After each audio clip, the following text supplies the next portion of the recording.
তো আবারও একটা ব্লগ নিয়ে চলে এলাম। দেখো আমার দিদি অনেক রকমের শাক তুলে নিয়ে চলে এসছে, আর আমার মা চান টান করে ফুল তুলে নিয়ে চলে এসছে। তো মা পুজো করতে যাবে, আর আমার বড়দি শাক বাছছে, ভাজা হবে, পান্তা খাওয়া হবে। আর আমার মেজো দিদি একটা পাতা, পিপলা পাতা নাকি বলে, তোমরা কি নাম বলো কমেন্টে জানাবে।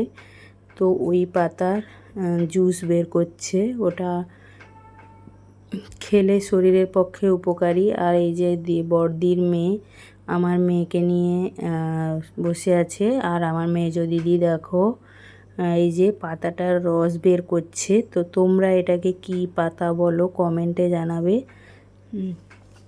তো এই পাতার রস খেলে খুবই ভালো। আর দেখো আশ্রম থেকে দুজন বেরোচ্ছে, আর আশ্রমে আমার দিদির মেয়ে ভিডিও করে নিয়ে এসছে। এই দেখো আশ্রমে অনেক রকমের ফুল গাছ হয়েছে, আর আলপনা এঁকেছে সাইডে সাইডে। আর দেখো ছোট ছোট আম গাছে আমের ফুল এসছে, আর আমও হয়েছে।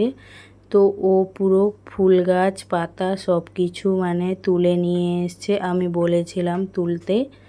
আর এই যে তুলসী গাছ, তুলসী মন্দির। আর আমার মা এখানে আশ্রমের ঠাকুরের বাসনগুলো ধুয়ে দিচ্ছে। তো এই যে দেখো আশ্রমের ঠাকুরটা, আর এখানে আলপনা দেওয়া আছে। আর ও একে একে সব মানে ফুলগুলো তুলে নিয়েছে, মানে লাল লাল ফুল। তোমাদের কেমন লাগছে দেখতে সেটা কমেন্টে অবশ্যই জানাবে। আর এই যে রুমগুলো, এগুলো ভাড়াতে দেয়। দেখো কত সুন্দর ফুল গাছগুলো হয়েছে। আমার তো ফুল গাছ খুবই ভালো লাগে, আর তোমাদের কাদের কাদের ভালো লাগে সেটাও কমেন্টে বলবে। আর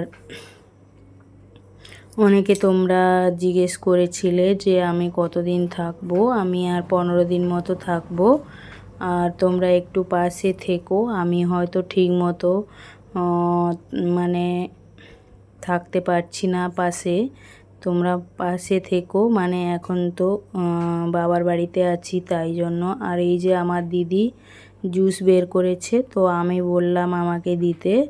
তো এই পাতাটা কি পাতা তোমরা অবশ্যই কমেন্ট করে জানাবে।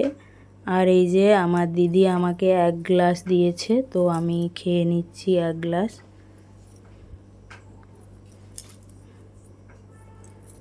তো দেখো তারপর আমার ঠাকুমা, এই যে আমার ঠাকুমাকেও দেওয়া হয়েছে। তো আমার ঠাকুমাও খাচ্ছে। আর এই যে তারপর সকালবেলা খিচুড়ি নিয়ে এসেছিলো অঙ্গনবাড়ি থেকে আমার মা, আমার মেয়ে এসছে বলে। তো দেখো খিচুড়ি আর ডিম দিয়েছে। তারপর আমার দিদি শাক ভেজেছে অনেকগুলো, পেঁয়াজ রসুন আর ভাজা লঙ্কা দিয়ে, না সরি শুকনো লঙ্কা দিয়ে, শুকনো লঙ্কা কাঁচা লঙ্কা দিয়ে তারপর পান্তা ভাত খাওয়া হলো। তো কেমন হয়েছে ভিডিওটা কমেন্টে জানাবে। টাটা।